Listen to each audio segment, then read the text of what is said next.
Leda Valladares fue una cantante, compositora, literata, poeta, musicóloga, folcloróloga argentina, cuántas cosas, ¿no? Y nació en Tucumán, por supuesto, y un baluarte de esta música popular argentina. El Instituto Nacional de la Música acaba de presentar La Vida Mía, y para hablar de este libro justamente estamos con la coordinadora de este proyecto de la edición y redacción general, que es Nelly Saporiti, y la asesora y revisadora general, que es Miriam García, y le damos la bienvenida. ¿Cómo están? ¿Qué tal? Hola, ¿cómo estás? Muy bien.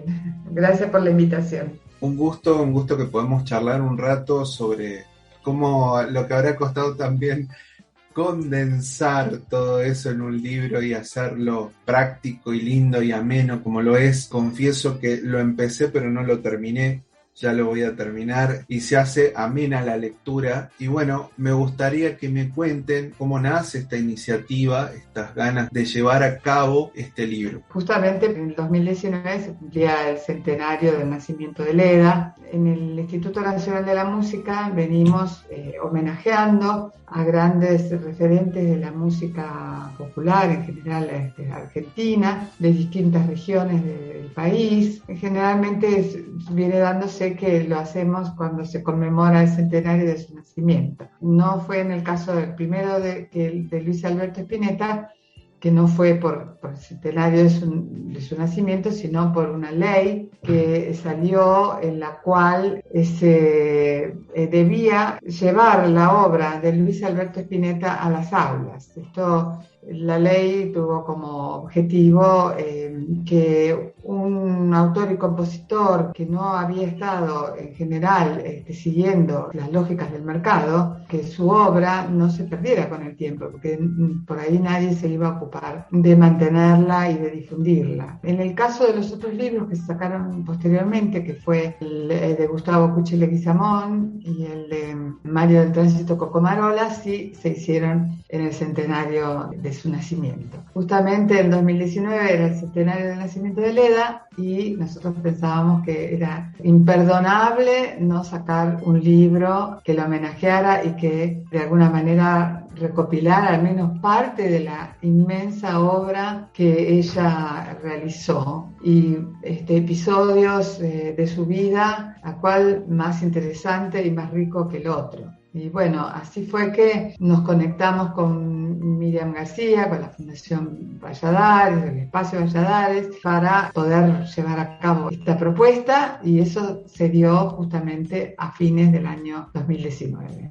Ahí nos conocimos en el INAMU y empezamos este proyecto sin saber la historia que nos iba a deparar el destino. Sí. Entonces, acá Miriam seguramente nos va a contar mejor, vamos a ir ahondando cómo fue esto de justamente de empezar a hacer de alguna manera el trabajo que hizo ella, de alguna manera, y ir como condensándolo en este libro. Si nos querés contar, Miriam, cómo fue el proceso. Sí, bueno, el proceso lo encaró Nelly. Ella era fue la coordinadora de toda la edición del libro, así que bueno, ella me iba pidiendo las cosas que iba necesitando para ir completando el rompecabezas, porque fue realmente armarlo como un rompecabezas, ¿no? La idea era reeditar parte de la obra de ella de 2 libros, 2 álbumes que Leda editó en vida en partitura, que fue Canto Ballista con Caja y Canciones Arcaicas del Norte Argentino, que estaban agotadísimos y que nunca más se volvió a reeditar. Entonces, un poco el objetivo era volver a recuperar esas partituras y unirlas. No entró todo en el libro, pero sí gran parte de ese contenido de esos 2 álbumes. Bueno, un poco fuimos seleccionando qué entraba y qué no, y yo un poco iba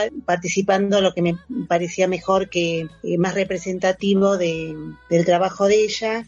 Y después también, que fue iniciativa de Nelly, fue agregar 5 recopilaciones de ella que no son del canto con caja, sino de la parte más de danzas del noroeste. Bueno, ahí también intervine porque había varias que Leda las cantaba, pero no eran recopilaciones de ella. Entonces, bueno, había que distinguir cuál de las que ella cantaba y había grabado eran sus recopilaciones, y después también 2 composiciones de ella, ¿no? Una de folclore, que es una milonga, y otra de su disco Canciones de 1964, que son blues, balada, que están más vinculadas con el jazz, como para mostrar un panorama más acabado, aproximado de su obra, ¿no? Nelly, bueno, entonces contame cómo fue ese trayecto, este proceso entre ir pidiendo esta información, ir juntando, como dice Miriam, este rompecabezas de esa forma minuciosa, si hubo tal vez algo que generó, se complicó tal vez en el camino en el sentido de esa falta de, si es que hubo alguna falta de información, o fue todo, pese a lo que sería el rompecabezas, empezó como a fluir de la necesidad de armar y de hacer este libro. Y bueno, sucedieron muchas cosas para lograr la forma final. Una es un formato que más o menos venimos llevando en estos libros. Primero la partitura, por eso la importancia de las partituras, de reeditar estas partituras que estaban tan agotadas y hacer otras transcripciones originales, porque la intención del libro en primera instancia es ser un material de estudio para establecimientos educativos de distintos niveles, ¿no? Especialmente secundarios, con especialidad en música, conservatorios, institutos de profesorado, universidades, donde muchas veces la música popular no entra con tanta facilidad, a menos que la pongamos en el formato más académico, que es la partitura. Entonces, poner en los libros la escritura de partituras permite que entren, digamos, en esos ámbitos más eruditos, y al mismo tiempo es una forma de establecer una de tantas versiones, ¿no? Porque justamente lo que tiene la música popular es que hay a veces varias versiones, inclusive en el caso de Cucci, varias grabaciones de mismas versiones, no siempre están escritas, como en el caso de Leda, ella sí se escribió y estas partituras, que son muchas de cantos de tradición oral, o sea que había también que respetar la oralidad de la copla, la melodía tal cual la había recopilado Leda, para que no hubiera ningún cambio ni tergiversación. Así que eso por un lado, y por el otro lado, en el formato nosotros agregamos textos que los consideramos como importantes para dar un contexto de la obra, y también para, no solamente hablando como un crítico musical, sino alguien que pueda dar un testimonio de lo que se trata la vida y la obra del autor que está siendo homenajeado en ese libro, pero que además tenga la suficiente variedad, como si estos textos llegan a los establecimientos educativos, que se pueda hablar de otras cosas, ¿no? Por ejemplo, en el caso de Leda, que hizo música para películas, que hizo música para teatro, que fue filósofa, que fue poeta. Bueno, en fin, que hay muchas otras temáticas que se pueden tratar a través de estos textos. Y en ese caso fue que Miriam colaboró desde el comienzo, ayudándonos a contactar a aquellas personas que podían realmente testimoniar sobre Leda, porque la conocieron o trabajaron con ella, salvo una parte del libro que es un poco ya más a la época actual, entonces donde recogimos algunos otros testimonios, que no necesariamente fuera gente que hubiera estado con Leda, sino que gente que continúa en distintos ámbitos el canto con caja, ¿no? O la recopilación. Tomando ahí lo que dice Nelly de ver esas otras facetas de Leda, no solamente la musical folclórica, que es como la más conocida, hablando esto del teatro, por ejemplo, para el cine y demás, o la poesía. Miriam, aprovechando vos que la conociste, que has trabajado con ella, me gustaría saber ¿qué recordás, qué es lo primero que se te viene de esa Leda persona que te haya transmitido, que te haya quedado, más allá de lo musical, por supuesto, y todas esas partes que te habrá compartido, pero me gustaría saber de esa Leda persona. Sí, bueno, ella, una de las cosas más atractivas de su personalidad era que tenía una facilidad para generar metáforas, para definir cosas indefinibles con 4 palabras muy ocurrentes que formaba una oración que definía perfecto eso que era muy difícil de definir, ¿no? Entonces manejaba un muy buen sentido del lenguaje y sobre todo muy buen sentido del lenguaje metafórico. Entonces era muy hermoso escucharla, ¿no? Sobre todo en las clases, porque ella pintaba unos paisajes con la palabra muy profundos, ¿no? Entonces llegaba tanto con la forma de cantar como con su forma de decir y de contar y definir lo que es el canto con caja y las otras especies que ella difundía y divulgaba, ¿no? Que son todas de tradición oral. Así que creo que ese es como la particularidad que más me llegó de ella y que destaco, ¿no? Y bueno, era una persona además muy distraída en el sentido de que estaba siempre concentrada sobre temas que le importaba y el resto como que no existía, ¿no? Entonces no estaba vinculada como al mundo material, sino más bien a un mundo espiritual, a lo que te lleva también esta forma de cantar, ¿no? Eso era Leda, era como una persona angelada, ¿no? Como si fuera una especie de semidiosa. Así que bueno, realmente fue un placer poder, además conocerla como persona, ¿no? Además de como cantora y maestra. Hermoso, hermoso realmente. Es un privilegio compartir más allá de, como dijiste, más allá de una clase. Yo me imagino, no sé, un mate, un café, no sé si justo consumía lo que digo, pero... Mate no tomaba té. Un té, ahí está. Compartir eso más cotidiano, que puede salir a algo hasta todavía, creo yo, más profundo que lo que puede salir en una clase, ¿no? Cuando uno intenta armar algo para que le entre, inculcar a los alumnos y por ahí quedan esas frases más sabias en una taza de té. Entonces, claro, pero ella igual la metáfora la seguía aplicando en todos los ámbitos de la vida, no solamente en las clases. Sí, perfecto. Sí. Ahí está. Sí, ella era metafórica por naturaleza. Muy bien, 100% Leda en todos lados. Sí, Me parece así. Muy bien. Quería también saber, porque ella, digamos, está vinculada, ahora obviamente ya quizás no está en la juventud, pero en su momento sí, en los 80 y demás, con toda esa fusión con otros géneros, que siempre era todo tan ortodoxo. Me gustaría saber por qué ella toma esa decisión de acercarse, de compartir con estos referentes de la música, pero de otros géneros. Se me viene, por supuesto, León Gieco, a Gustavo Santaolalla, al mismo Cerati, a Pedro Aznar. ¿Por qué crees que sucedió eso? Porque ella era como la defines, era una gran enlazadora de mundos y de universos, ¿no? Todo el tiempo estaba vinculando a ámbitos, aspectos, gente. Ella misma era una gran curiosa, ¿no? Ella consideraba que los cantantes de rock eran como los herederos de esta forma de cantar más libre, como ella lo llamaba el grito bagualero, que son todas las ornamentaciones que se hace al cantar la baguala, que ella encontraba mucha similitud en el canto del rock, que venía también de toda una expresión de la música afro, ¿no? Entonces ella consideró que había que vincular a los músicos de rock,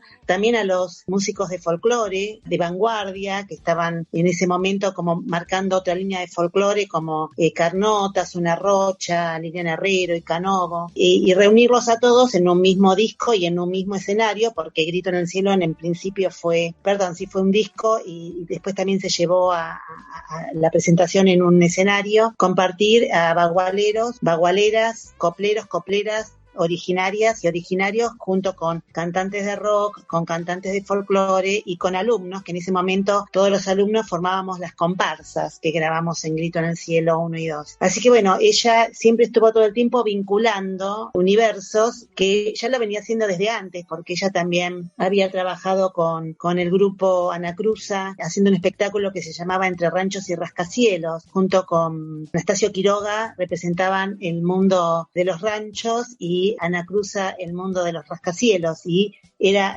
un mismo espectáculo, ¿no? Lo cruzaban en un mismo escenario. Siempre fue una curiosa y una intrépida, entonces yo creo que eso hizo que convocara gente de diferentes ámbitos, y además porque yo creo que ella sentía en el fondo que era una forma de que esto se difundiera más.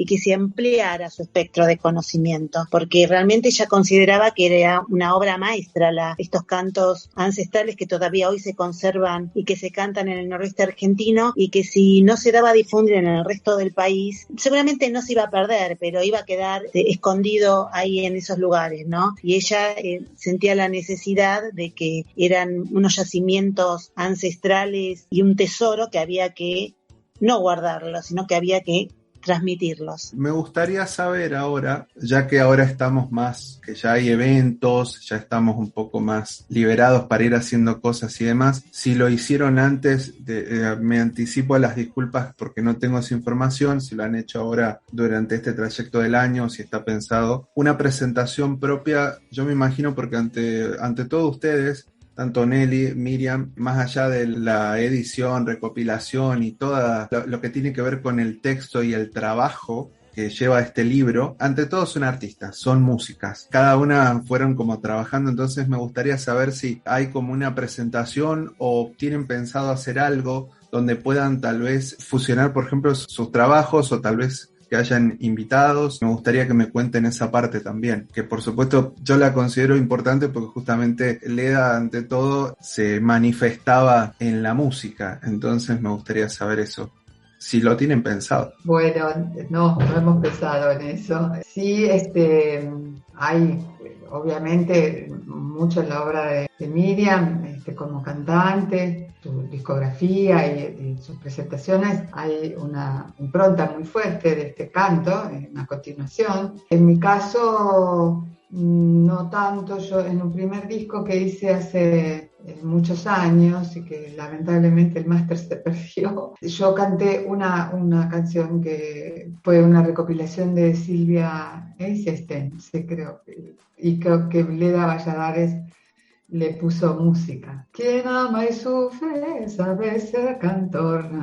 La letra es de Leda. La letra es de Leda. Y la música la recopiló música, entonces, al revés, perdón. La canté en ese disco y además, bueno, yo tomé clases con Leda un año en el Collegium Musicum. Yo era maestra ahí de los más chiquitos y nos permitía tomar algunos seminarios, algunas clases a los maestros o profesores para formarnos más. Entonces, y más adelante con unas amigas que también hacíamos música soul, y en ese momento tomamos unas clases con María de Michelis, también escribe en el libro, y armamos un pequeño grupo de cantoras que nos llamamos las bumbunas y nos poníamos a cantar bagualas, pero eso quedó ahí en el tiempo. Y sí, para mí la influencia más fuerte ha sido la copla, ¿no? La copla, de hecho yo empecé a escribir mis canciones a partir de copla, porque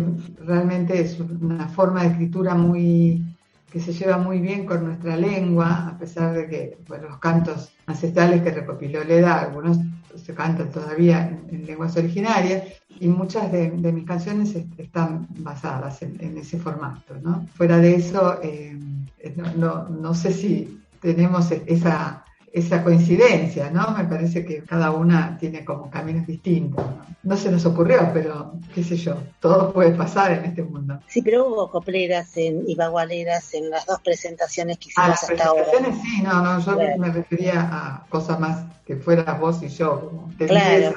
Sí, pero digamos, estuvo presente el canto ancestral, no solamente en el libro y en la presentación teórica en comentarios, sino también en Tucumán vinieron 3 cantoras de Amaicha, y acá en la presentación de la Biblioteca Nacional vinieron 3 bagualeras salteñas y una coplera jujeña. Así que, pero bueno, sí, es una posibilidad, ¿no?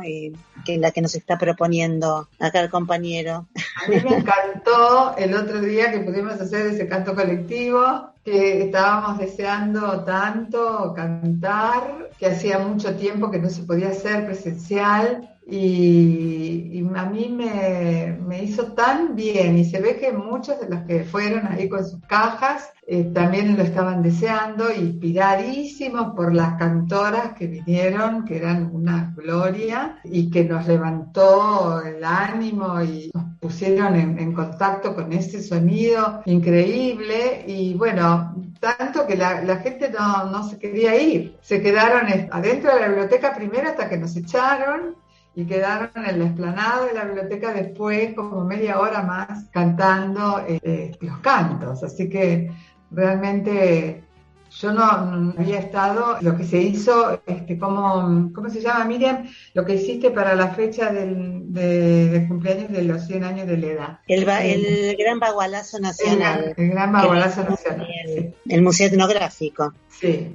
Quería agregar alguna cosa que me quedó en el tintero cuando hablaba Miriam, hablando de las metáforas de Leda, ¿no? Porque, bueno, Leda era obviamente hablaba en poesía también, ¿no? Su palabra era tan fuerte, hablando de cómo armar el rompecabezas, que al leer la autopresentación que ella hace, iniciativa de invitación de la Universidad de Tucumán, leer sus palabras, digo, esto es tan fuerte, realmente, más allá de porque sí, hablaban todos los que venían escribiendo unas cosas muy sentidas, muy testimoniales o muy interesantes, pero no se terminaba de armar el libro. Y el libro se armó a partir de las palabras de Leda, ¿no? Entonces hay como secciones que están precedidas por palabras de Leda, que habla sobre distintos temas y esos temas los que luego más o menos tienen relación con el resto de los textos. Pero nos pareció que la palabra de Leda era tan potente que tenía que ser el centro de este rompecabezas.